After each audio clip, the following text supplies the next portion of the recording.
What is going on, everybody? This is Avirx, and I am going to be talking about the new Netflix series that premiered a few days ago, Resident Evil Infinite Darkness. Um, I would have had this out sooner, but I just, didn't get around to it until later, this review. I thought it was honestly, I thought it was kind of meh, middle of the road, you know what I mean? It wasn't anything special, it was a little disappointing. It was kind of disappointing. I was a little worried, even though the trailer looked okay. I did see the trailer, the first trailer, it looked fine. But this is Netflix we're talking about, aka Woke Flicks. It doesn't have the nickname Woke Flicks for nothing. You guys know what I'm talking about. What's going on with culture right now. With identity politics infecting everything. Wokeness infecting everything. I was a little worried that this was gonna get messed up, like a certain live action Resident Evil show that's about to come out.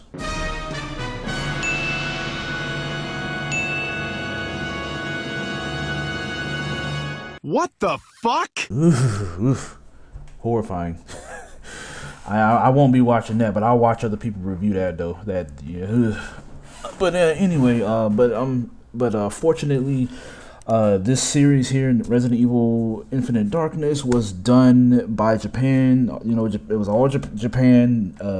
Capcom is involved. It was all done. It was done by the Japanese. So, thankfully, there's nothing wrong in that department. The show starts off in this country. I don't know if it's Middle Eastern or not, but it's some foreign country. What was the name? Panamstan. I've never heard of that country before. But yeah, it starts off with some sort of conflict going on in this country of Panamstan, between the U.S. military and the soldiers there in that country.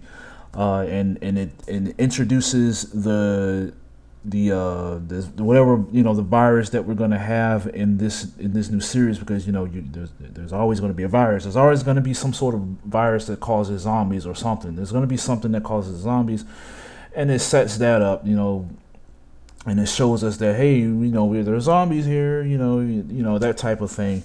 And then it cuts to the White House. I gotta say, this Resident Evil is more. It feels more political, you know what I mean, and not in terms of trying to like push a message or nothing like that. But what I mean is like because the military is involved, and you got the president and the government, and it's talking about war breaking out between different countries, that type thing. But anyway, after we get that intro set up in Panamstan, we cut to the White House. We get to the White House with the president and. I think who's there? Was Claire there? Because we do have Claire and Leon. We got the duo back together. Those, I would say that Leon is probably the most popular Resident Evil character. Claire and Leon is probably the most popular duo, the most popular and recognizable duo. Resident Evil 2 remake boosted that, I believe. A lot of people are used to Claire and Leon now. They're probably the fan favorites. But yeah, so yeah, we're in the White House. Excuse me, I burped a little bit. We're in the White House. We're with the president.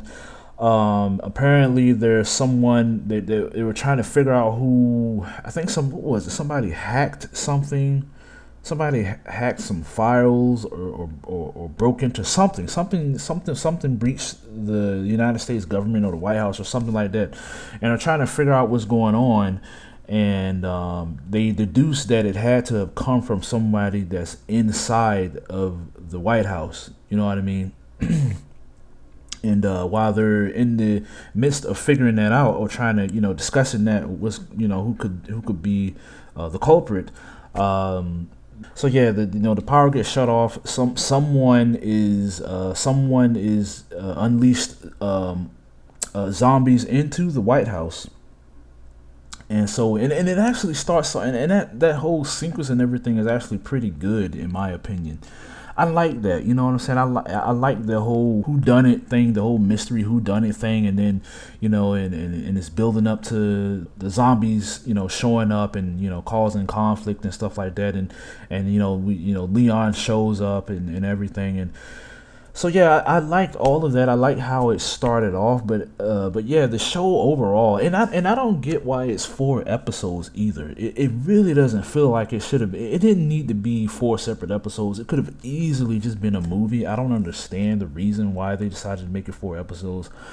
The only thing I could think of is either there's going to be a season 2. The story is probably not finished, and there's going to be a season, another season or more.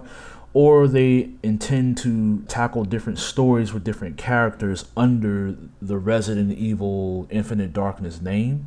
That's all I could think of. But yeah, it really didn't feel like it really didn't need to be separate episodes, man. I feel like the episodes the whole thing just feels meh to me. It's like nothing really significant happens. The main villain sucks, man. The main villain in this sucks. It really does. There was the climax is meh as well. It's just the whole thing is just meh. There you go. It wasn't good or great, but it wasn't awful or terrible either. It's just meh.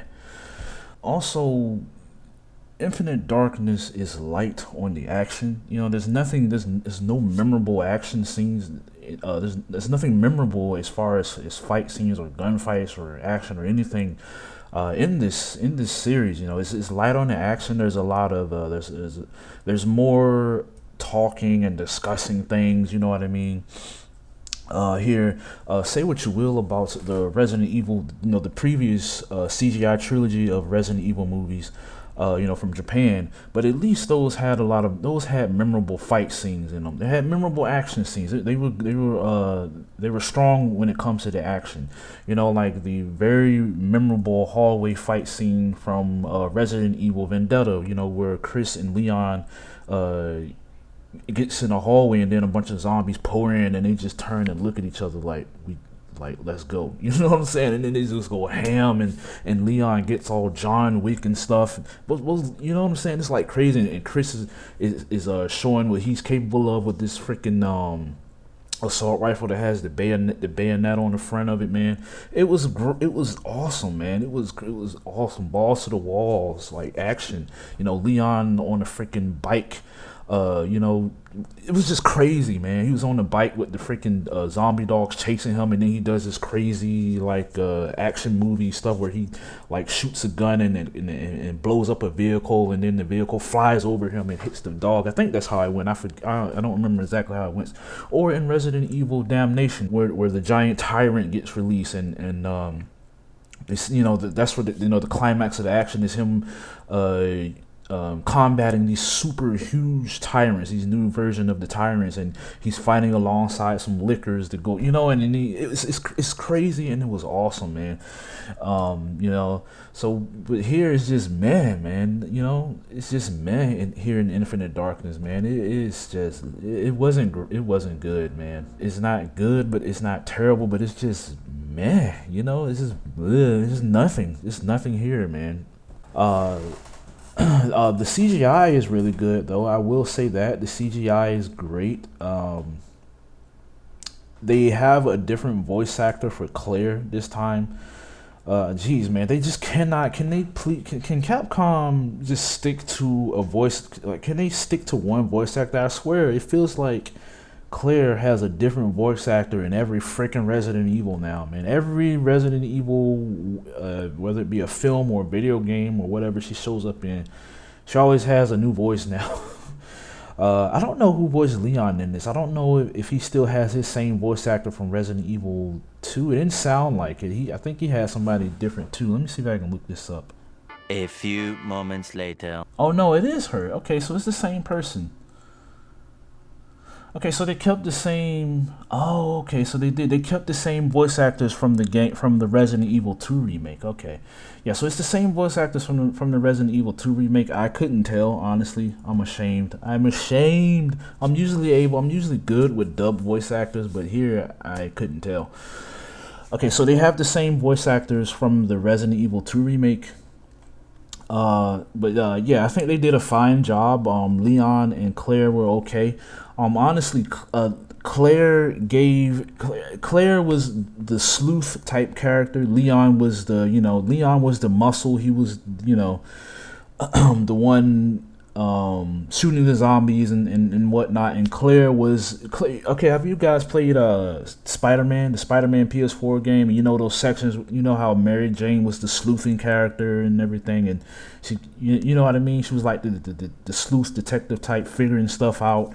This was Claire's role here. You know, you had her trying to figure out what's going on and gathering evidence and looking at clues and stuff. And they had this whole sequence with her in a hotel room, and she's like looking at newspaper clippings and have different pictures and evidence and stuff pinned on a board on the wall and stuff. You know, that type thing. That was Claire's role, and Leon was more of the muscle type.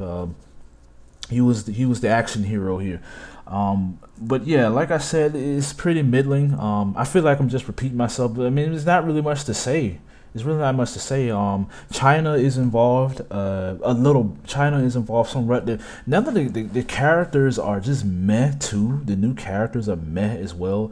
It feels like it doesn't really do it. This Infinite Darkness doesn't really do anything significant, man. It doesn't. It just doesn't. Yeah, the characters aren't memorable. They're just bland. They're just bland. In my opinion, there's this, and one of the main characters is this. I don't know if I would call her a main character, but she is a major character, as I guess.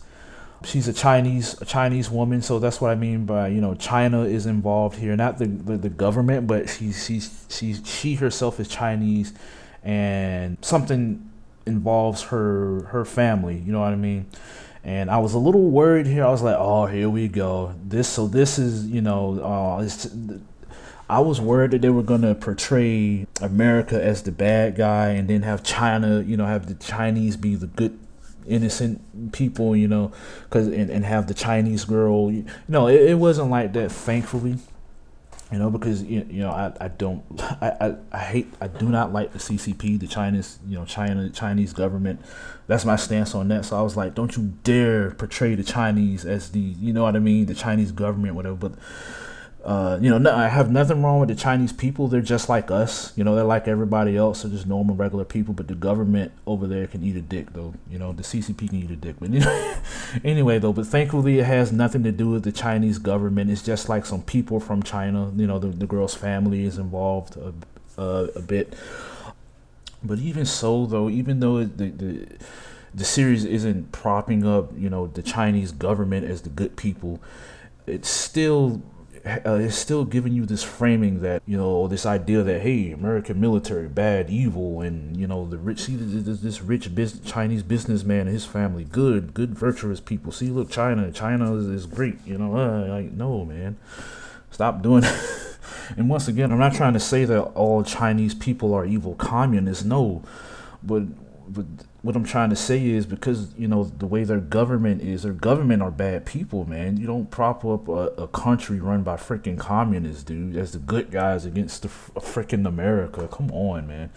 I didn't like that framing. So yeah, so even though the Chinese government isn't being portrayed as good, virtuous people who were wronged, they're innocent, and it's the big mean evil American military, like, no, man. So that still rubbed me the wrong way, but not as bad as it could have been, if it actually did portray the Chinese government in a positive light and treated America like they're evil. At least they didn't go that far, though. While I'm on the topic of characters, I want to mention Ashley makes a brief cameo, not in person, unfortunately. It was just a picture. The president, because this takes place after Resident Evil 4. It's between Resident Evil 4 and 5, so the president, the president reference, he talks about Leon saving his daughter and stuff, and at one point, when he's sitting in the White House, he turns around and looks at a picture of Ashley. I was hoping she would make an appearance, man, in person, but unfortunately she doesn't. This series here definitely feels more political. It deals with the U.S. military and the government, the president. and it also has to deal with soldiers being taken advantage of and used by the main villain, and soldiers had to deal with suicide and stuff like that involved. So that's why I feel like this is more political. All right, I feel like I'm rambling. That was my little non-spoiler review. But even though Infinite Darkness is a meh series that is not worth your time, in my opinion, I'm sure it'll be 100 times better than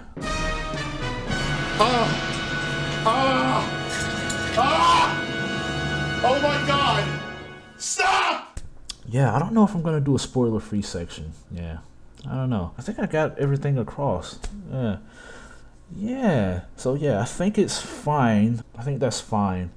But yeah, it's very middling. You can check it out now. It's on Netflix. It premiered on the 8th. I watched it the day it came out. So yeah, you can watch it right now. I don't have a Netflix account.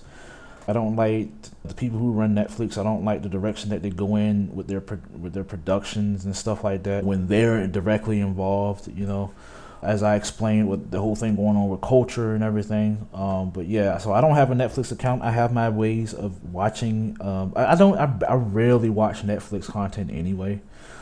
So yeah, but I have my ways of watching Netflix stuff when I want to. Which reminds me, I still haven't, I don't know if I still want to talk about Castlevania Season 4. I feel like I missed the bus on that. It's been like 2 months, right, since that came out. Does anybody really care about hearing my opinion? I don't know. I might still do it when I play Castlevania Lords of Shadow. I do want to play that because I have it. Maybe when I play that, I'll do a video on it. But yeah, that'll do it, guys. I feel like I'm rambling. If you've made it this far, thank you. I appreciate it very much. Please thumb the video up or thumb it down. I prefer you to thumb it up though. Please subscribe, check out the links below, and also please check out my Resident Evil playthroughs, my Let's Plays. I have them on my channel now. I'm still going through my Resident Evil marathon, if you will. Right now I am in the middle of playing Resident Evil Revelations 2. I will be throwing that up at some point soon. Right now I do have every Resident Evil from 0 all the way up to Resident Evil 4 available on my channel right now, and I also have my entire playthrough for Resident Evil 8. I streamed Resident Evil 5. That's gonna go up soon. And I did recently finish making Resident Evil Revelations available, Revelations 1. So yeah, I'm getting through there. Resident Evil 6 will be the last one I play in my marathon. I honestly don't want to play 7. We'll see, maybe I'll change my mind. But yeah, and I also have a lot of other playthroughs on my channel, so please check that stuff out, guys. Excuse me, I didn't mean to burp. Let me know what you think in the comments. Well, nobody ever comments on my stuff anyway, but I'm gonna just say it anyway. I'll just say it anyway. If you watched it, what do you think? Thank you guys for watching, and I'll see you next time. Have a good one.